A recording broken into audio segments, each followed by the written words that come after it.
Halo, assalamualaikum Unida Leman. Iya, waalaikumsalam warahmatullahi wabarakatuh. Iya, Hendri, apa kabar? Alhamdulillah sehat. Uni, apa kabar? Ya, Unida, alhamdulillah sehat juga. Alhamdulillah. Lagi di mana nih Uni? Di rumah. Covid gini banyak di rumah kita ya. Ya, sebel ya, kapan ya berlalu. Gimana kegiatan Uni gara-gara Covid ini? Kegiatan idam biasa di rumah lagi, udah 5 bulan nih begini. Tapi efeknya kumpul sama anak lebih seru lah ya. Ya, anak Ida kan cuma 2 yang perempuan Maureen sama Nicole. Kalian cowok udah kawin, Stefani udah kawin. Mario udah kawin. Ya, Rio. Iya, sempat lama itu sebulan lebih nggak ketemu Rio gara-gara lockdown. Tapi belakangan udah lama. Kalau kita nggak ketemu gimana dong katanya gitu kan. Akhirnya apalagi Rio kan punya bayi sekarang. Aduh, nggak berasa ya. Padahal dulu ingat banget Mario masih kecilnya seperti apa. Dia tadi di model juga dulu kan Mario kalau waktu kecilnya. Iya, model dan main film dan main sinetron juga. Uni mau ngobrol sebentar waktunya. Dulu ingat banget Uni gimana di Lost Man ya, dan booming banget zaman TVRI dulu. Gimana ceritanya Lost Man ini? Apa melalui casting? Seperti apa suksesnya? Lost Man itu kan dibikin oleh Ibu Tati Waliati Sihombing dan suaminya Bapak Wahyu Sihombing yang mereka atas pakai bendera Studio 17. Oke. Pak Wahyu Sihombing itu kan dosen saya di Interstudio sama Bu Tati. Bu Tati, ya jadi istilahnya di situ saya ketemu Bu Tati, ketemu Pak Hombing lagi pada saat kita udah selesai acting course. Saya kan dulu salah satu murid yang lulus ikut acting course di Interstudio. Oke. Nah, di acting course itu saya masuk salah satu dari sekian ratus orang yang tapi akhirnya cuma 16 orang yang dilatih ikut acting course selama 6 bulan. Kita seperti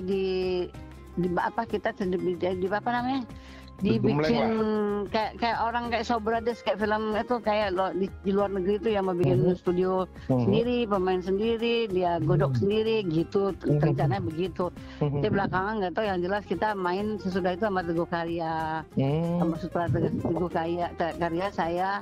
Sesudah itu Prince Carl, sesudah itu siapa yang main film beberapa kali adalah.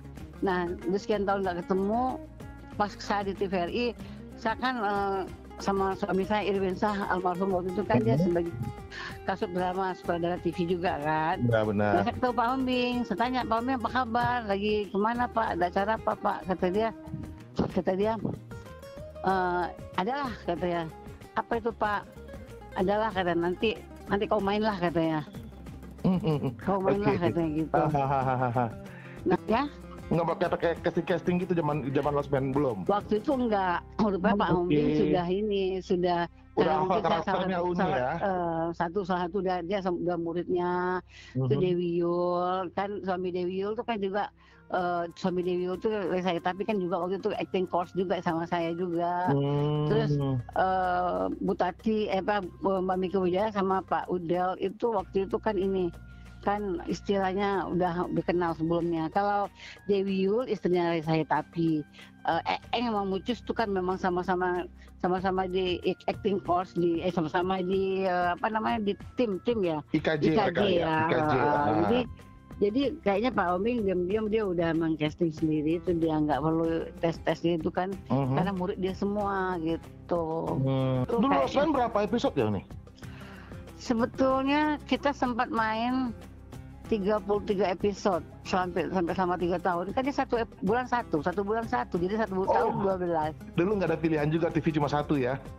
Satu. Jadi kalau menurut teman-teman ya yang suaminya pas pejabat gitu, itu zamannya dulu katanya Pak Harto kalau udah ada losmen nanti malam, kan biasanya losmen sudah Dunia Dalam Berita kan. Dunia Dalam Berita 9 itu udah pada heboh tuh. Kita cepat-cepat pulang, kita siapkan diri, kita nonton losmen bersama keluarga. Gitu. Nah, gitu. Jadi istilahnya kita itu dulu ditonton lah oleh semua kalangan bapak-bapak pejabat sampai presiden. Jadi katanya dari mulai tukang beca sampai presiden katanya udah pokoknya nonton Losmen lah. Menyukai Losmen lah. Dan orang-orang di Losmen pun juga orang-orang senior semua di bidangnya, di acting terutama ya. Ya sebetulnya kalau saya kan belum saat itu belum senior lah, masih baru. Udah gitu kan kalau kita lagi manggung di luar seperti waktu itu kan zaman dulu kan Pak Harmoko kalau lagi kampanye di luar kan kita dibawa Losmen dengan gaya Mbak Pur dan gaya Mbak Nike pakai konde gitu ya. Kita dibawa ke luar. Itu kalau lagi manggung di lapangan terbuka itu nanti kalau Pak Broto sopo yang kenal iki sopo to iki anakku yang ini gitu-gitu umpama gitu. Itu kulo pada tahu sopo jenenge sopo Mbak Pur, lah heran anak kecil-kecil yang nonton nongkrong di bawah duduk gitu bisa kenalin Mbak Pur. Nah jadi begitu familiarnya dulu ya. Jadi mungkin orang masih nonton lah ya. Dari mulai jam segini sampai jam segini itu nonton. Makanya dulu kayak teman saya banyak lah pemain-pemain juga yang berteman sama Mbak Tutut bilang Mbak kalau buat Bu Tin menegur loh sama Mbak Tutut itu loh Mbak Pur itu jari salah, saya kan dari kiri ke kanan mestinya kanan ke kiri orang Jawa. Oh gitu. Ada komentar-komentar gitu Mbak Pur kalau ngomong mbuh atau yang enggak itu kan orang kok Jawa tuh yang enggak, yang halus kan saya yang enggak yang mbuh. Emang jadi, bukan darah Jawa sih ya. Jadi secara tidak langsung saya jadi diajar, jadi belajar jadinya kan kayak gitu, apalagi dia orang Jawa asli Solo halus kan. Sebenarnya atau Uni orang Minang, orang Padang ya? Orang Minang lama di Medan lagi. Jadi senang. Senang. Sebelum Losmen Uni ada ke film dulu atau gimana? Film dulu, sempat main film dulu beberapa film. Kan kalau kita syuting dari tahun 78. Kalau di Losmen kan 85 startnya, jadi udah sempat aktif di film 5 tahun lebih lah. Baru di TV. Tapi harus diakuin populernya lebih bagus di VTV.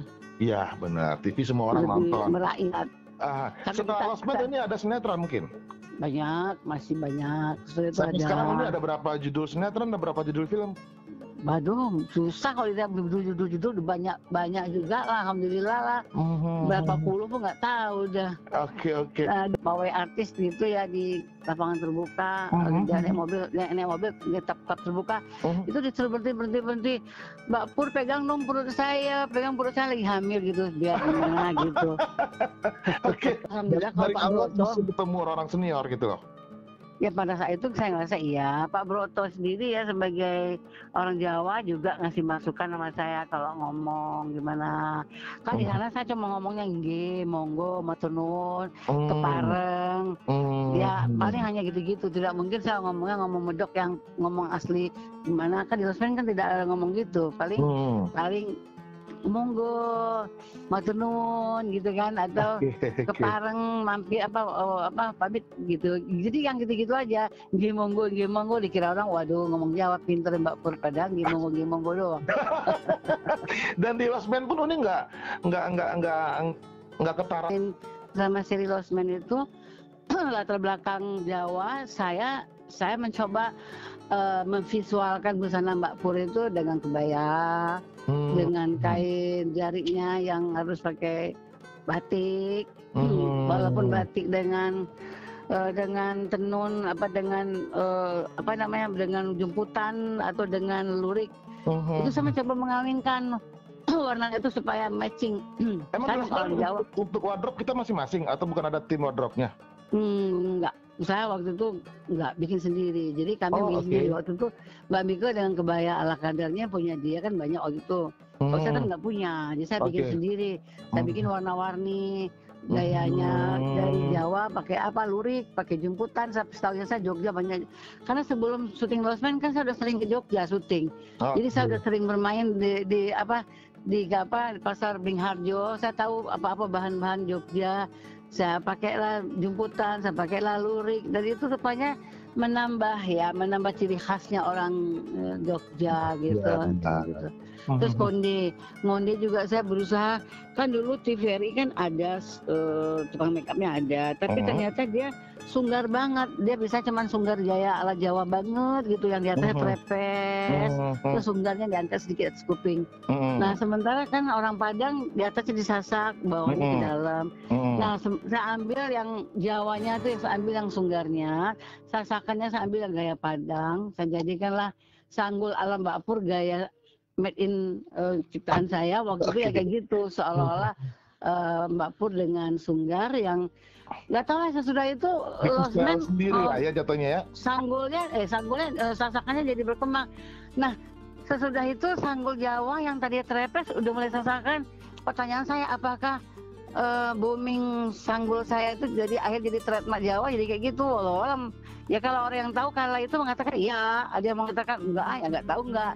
Tapi terserah aja gimana gimana Allah. Saya pokoknya bikin untuk film itu begitu. Kalau akhirnya ada gaungnya, ada manfaatnya dan ada efeknya, ya syukur alhamdulillah, kembali pada Allah aja. Oke. Disyukuri aja. Oke, oke. Setelah itu, Uni bergelut ke dunia fashion designer, itu mulai kapan? Nah, itu pun juga ada ceritanya. Waktu kami main drama seri Lost Man tahun 88, Oke. kan kita secara tidak sengaja kita akhirnya ya terhenti syutingnya gara-gara Pak Broto ngambek. Ngambek itu ada sejarahnya, gara-gara kami Mang show. Udel ya? Ya, kita Mhm, show di luar di Surabaya. Jadi rupanya Pak Broto nggak seneng kalau Lost Man itu dibawa keluar, dikomersilkan di luar. Sebetulnya secara hukum apapun kalau belum ada ikatan kontrak sah-sah aja. mhm, Resikonya kalau kita main drama seri itu ya kalau populer ya itu alhamdulillah honornya nggak seberapa, tapi efeknya tuh yang mungkin kita mhm. mendapatkan. Oke. Kan gitu kan. Ada after Jadi fair semua gitu Pak ya, di Broto panggung ya? waktu itu mereka nggak siap, mereka nggak mau bahwa kita Mmm, itu nanti dipakai sama orang lain. Jadi mereka berharap selanjutnya ya kalau memang bisa kita syuting di luar dan itu komersil, kenapa tidak? Rupanya waktu itu Pak Broto tuh buru ngambek karena dikata-katain begini begitu, adalah sesuatu kata-kata yang nggak enak kan, sehingga mhm, Pak Broto ngambek. Gara-gara ngambek, aturannya pas saat itu kami mau rekaman, mhm, yang Mbak Pur dapat jodoh mau seorang duda itu waktu mhm, diperankan Mak Sungkar, yang mmm, waktu itu saya nanti akan berperan sebagai ibu tiri dari anaknya Mak Sungkar. Yang mhm, main anaknya Jamila yang orang bule, yang dia main mhm, istri yang bule, mhm, si Mak anak kandung sendiri. Kemudian nggak tahu lagi, nggak udah mau latihan nggak juga, jadi mau syuting nggak juga, Pak Broto datang. Akhirnya Pak Broto ngambek, jadi akhirnya macet secara tidak sengaja. Itulah awal yang bikin kita akhirnya bubar. Terus mmm, mainnya stuck, berhenti tanpa dihentikan karena mmm, pemainnya nggak kompak, karena mhm, pemainnya tuh Pak Broto merasa tersinggung lah mhm, gitu. mhm, Walaupun mhm, suami saya ikut campur, walaupun Bapak Ishadi kala itu sebagai direktur televisi mhm. menghimbau supaya kita bisa kumpul, nggak bisa juga, nggak tahu apa yang terjadi. Pokoknya izin Allah kita akhirnya berhenti. Sayang, orang menyayangkan banget. Iya benar. Nah, Mhm, saya dari situ nggak lama saya pergi haji, secara tidak sengaja berangkat haji, 3 hari cuman persiapan. Pulang haji saya berjilbab. Pulang jilbab saya otomatis kan pengaruh pakai jilbab yang itu main mhm, film. heeh, Nah, secara tidak sengaja juga kayaknya Allah membukakan jalan buat saya, ditawarin ikut pameran di Bali Sidang. Saya nggak oke, tahu apa yang saya pamerkan, apa yang saya tampilkan. Dan dengan izin Allah, dengan honor 400.000 punya, dengan kasbon honornya Rio, saya kasbon 400.000. oke, Modal awal saya beli bahan, saya jahitkan beberapa, terus kemudian saya pinjem di toko Tanah Abang tuh, mau kena sajadah, selendang, sarung, spray, batik, gitu-gitulah saya coba jual. Dan yang uang 400.000 tadi beliin bahan, dipajang. Nah di situ penontonnya kan banyak karena acara IWAPI waktu itu. mhm, Jadi waktu itu rame sekali. Kemudian Marta Tilar saat itu tertarik dengan ini saya, sampai nawarin ikut di ini, di Kadin. tertarik untuk ngajak kami ke Malaysia, Maida Royani. Hmm. Tapi akhirnya belum jadi. Tapi yang jelas semenjak itu saya jadi sering diajak pameran ke pameran. Nah di situ secara tidak sengaja, secara tidak langsung saya ini bilang gini, kayaknya Allah membukakan buat saya jalan saat inilah. Kayaknya ada kata-kata gini di hati saya. Inilah saat yang buat engkau mengamalkan ilmu yang kau dapatkan di sekolah. Okay. Minimal buat umat Islam. Apalagi bisa buat umat yang lain. Okay. Ya, saya mencoba. Saya kemana-mana pameran, akhirnya diundang sana sini sampai keliling dunia. Alhamdulillah keliling dunia kan. Jadi tanpa disadari busana muslim Rosman, busana muslim booming. Kenapa? Saya suka mensponsorin bersama artis-artis yang lagi nyanyi bernapaskan Islam. Saya juga sering diundang keluar jadi juri, diundang peragaan. Ya semua itu izin Allah, tentu berkembang aja. Dan untuk berarti Uni sendiri nggak pernah ada pendidikan khusus di bidang fashion designer? Kan fashion designer kan sekolah acting, saya sekolah SKKA 3 tahun. Oh oke. Jadi bukan kursus, saya sekolah. Memang jurusan busana, jurusannya busana. Nah kita kan di sana kan menggambar cipta tuh sama dengan mendesain. Dulu kan menggambar cipta, menciptakan gambar-gambar ya sama dengan mendesain lah istilahnya kan. Nah udah label dengan brand Ida Leman. Ya saya simpel aja, nama saya Ida Leman, saya pakai Ida Leman. Apalagi di APPI kita tidak boleh mengeluarkan baju umpamanya gini. Saya pakai nama Mario made in Ida Leman gitu, mesti gitu. Nggak mau, siapa desainernya harus nama dia. Jadi semenjak itu orang pakai nama masing-masing supaya apa? Tidak ada dua nama. Namanya Henry, di bawahnya By Ida Leman, bisa aja kan? Oke. Bendera Henry tapi yang desain By Ida, Henry By Ida bisa. Tapi kalau bisa sendiri yang mendesain, sendiri yang pakainya nama lebih bagus. Fashion designer di bidang garment lah contohnya ya. Saya nggak punya garment itu kan punya tukang jahit banyak. Saya nggak, saya tuh butik. Ada satu-satu. Eksklusif jatuhnya ya. Udah berapa lama tuh nih di bidang ini? Udah lama, dari tahun 90 kan. Dan konsepnya semuanya muslim wear. Saya muslim wear, saya pokoknya Islam. Pokoknya saya tidak menampakkan aurat, tidak menampakkan ketat bentuk tubuh, dan tidak tipis, tidak transparan. Berusaha untuk pakai busana muslim yang sesuai dengan kaidah-kaidah yang ada dalam Al-Quran. Longgar, tidak tembus pandang, tidak pokoknya banyak lah yang kriterianya kita jalan semua kayak gitu. Dan alhamdulillah itu memang berdakwah di situ tuh ternyata menolong. Jadi kalau ada orang pakai busana muslim yang ketat, itu kita secara tidak sengaja kita berdakwah ya, bahwa busana muslim yang benar itu tidak gitu. Kalau ketat kita harus amalkan supaya benarkan gimana caranya. Caranya kita dihimbau ngomong, dihimbau jadi juri. Sebelum jadi juri kita mesti ngomong dulu di audiens. Saya himbau bagaimana caranya. Minimal dari sekian banyak audiens 10% aja yang ikut aja kan lumayan. Paling tidak termotivasi lah orang-orang yang tidak pernah ikut jualan, tidak pernah ikut mendesain, kalaupun dia nggak sempat sekolah, kalaupun dia nggak sempat berles atau nggak ada duit, minimal dengan ngomong sepatah dua kata, bincang-bincang tentang etika busana berdasarkan hadis Al-Quran dari kita untuk kita, itu kalau orang yang jenius ketangkep. Bisa langsung dia ngerti gitu. Atau kalau orang yang nggak ngerti, yang nol banget, kita kasih masukan gitu. Dulu yang saya promokan pemakainya itu kan dulu ada Cikita Medi, Messi, ya kan ada Dea Ananda, Eno Lerian, sampai boneka Ria Enas pun busana itu saya bikin kan. Nah Ustadz juga alhamdulillah pakaian Arifin Ilham kan, Arifin Ilham kan polos tuh bajunya cuma belah gini doang, belah depan doang, kayak lehernya nggak pakai kerah. Itu kan alhamdulillah saya yang bikinkan dulu, alhamdulillah karena Allah aja.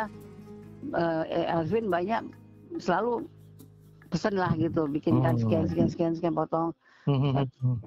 Dan sampai sekarang ada butiknya nih? Dulu butiknya ada di rumah, ada di Pasar Raya, ada di ITC Permata Hijau, ada di mana-mana. Tapi belakangan sekarang saya cabut, nggak sempat, saya nggak ada waktu Tapi masih ada di satu outlet yang masih jalan gitu mungkin sekarang? Oh, ada. Kalau saya itu sekarang kayak gaya Rasulullah berniaga, dari arisan ke arisan, dari pengajian Ah, ke pengajian, kan suka setiap mmm, ngaji. Tanya sama Ustadz, boleh nggak Ustadz? Kalau di pengajian arisan kita boleh aja. Kalau teman-teman arisan, teman pengajian daripada belanja sama orang lain, sama orang Cina, mendingan belanja sama teman saudara seiman. oke.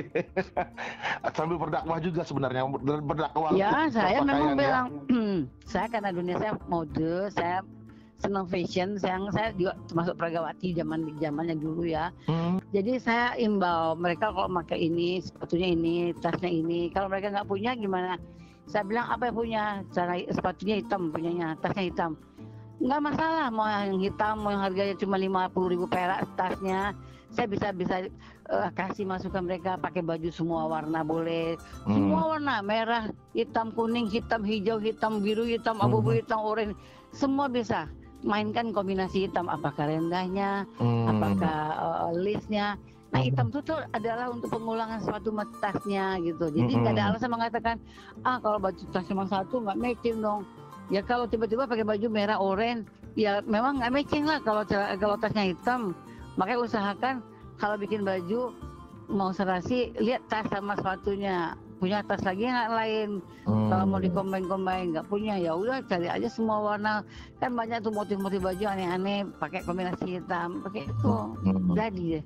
Nah kayak mhm, gitulah saya dengan beberapa desainer baru dan sekarang saya istilahnya udah dianggap orang udah tua lah, ada senior lah. Kalau ada yang merasa pada zamannya Mbak Ida termasuk pelopor sama Ida Oriani, ya syukur iya benar, alhamdulillah aha, diakuin gitu. aha, Karena dulu saya Messi, Cikita Medi, Dea Ananda, Nolerian, banyak lah penyanyi cilik-cilik itu semua kan pakainya semua kita yang sponsorin.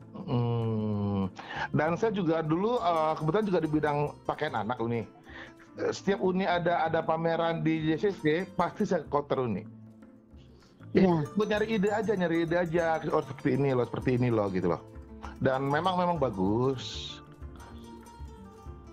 ya alhamdulillah kalau bagus, tapi saya tidak aji mumpung. Saya pokoknya sebisanya aja gitu. Hmm, Ya, mood-moodnya dia, kalau nggak mood ya enggak. oke. Nah, terus Uni selain dulu kan main acting sinetron, terus jadi desainer pakaian. Uni juga model, Pergawati zaman dulu. Pernah, Hmm, zamannya dulu saya, ya perawati yang nggak tinggi-tinggi lah dulu, kan jam dulu kan 160 juga cukup oke. tingginya. Berapa lama itu Uni di bidang itu? Enggak sebentar, cuma ikut mama beberapa kali aja. Oh, Karena saya lebih banyak main film daripada jalan.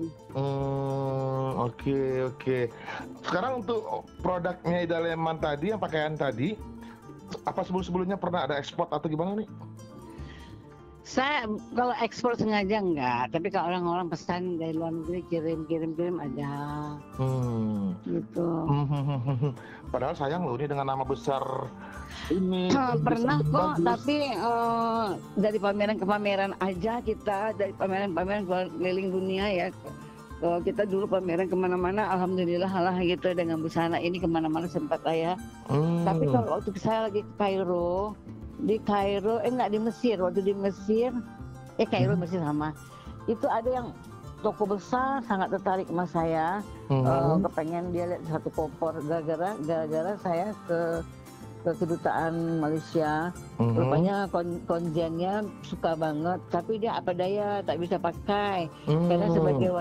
sebagai wakil negaranya dia harus pakai baju gaya ala-ala Malaysia dong katanya.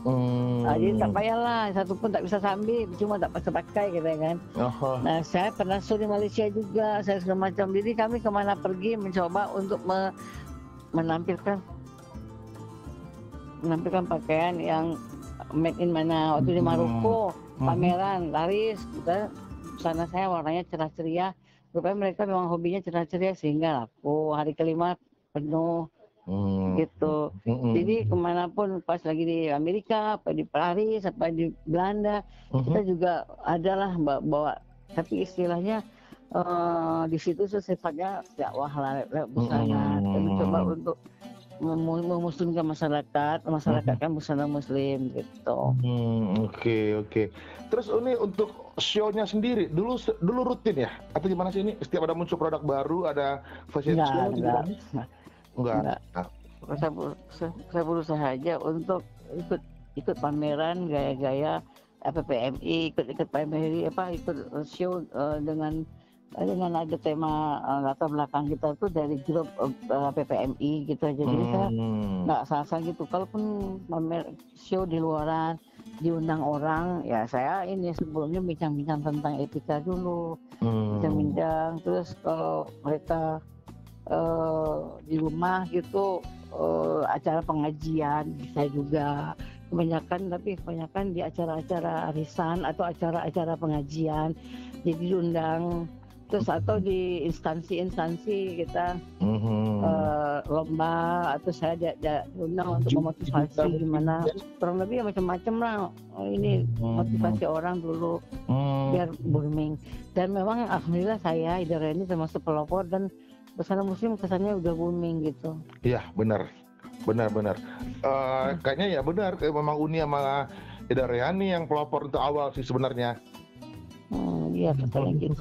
Dan sekarang orang lebih kenal Ida Leman dengan dia losmennya, dengan desainernya dan sukses ya sebenarnya. Amin. Ya yang sukses amin. Ya kata orang yang sukses sih dulu luar biasa. Sampai sekarang aja ya saya kalau ketemu di acara-acara Presiden Soeharto, Presiden SBY atau siapa menteri-menteri kabinet kala itu, kalau ketemu mereka tuh kayak hormat gitu, kayak tunduk kayak sampai suami saya bilang gile Pak Wiranto sama Mama gitu amat sampai sopan gitu. Pak SBY gitu sampai serius nanya-nanya salam Pak kabar Mbak Pun. Ya waktu zaman Mbak Pun lagi populer dia jadi ajudannya Pak Harto dan dia ada di sebelah Pak Harto selalu sehingga dia ikutin dia kenal gitu. Oke Uni, makasih ngobrolnya Uni, maaf waktunya mengganggu. Nggak apa-apa, sama-sama. Maaf banget ini. Biar Uni sehat terus, nanti kalau ada waktu kita ketemu. Amin, ya. Sukses terus dan ditunggu karya Uni berikutnya. Ya.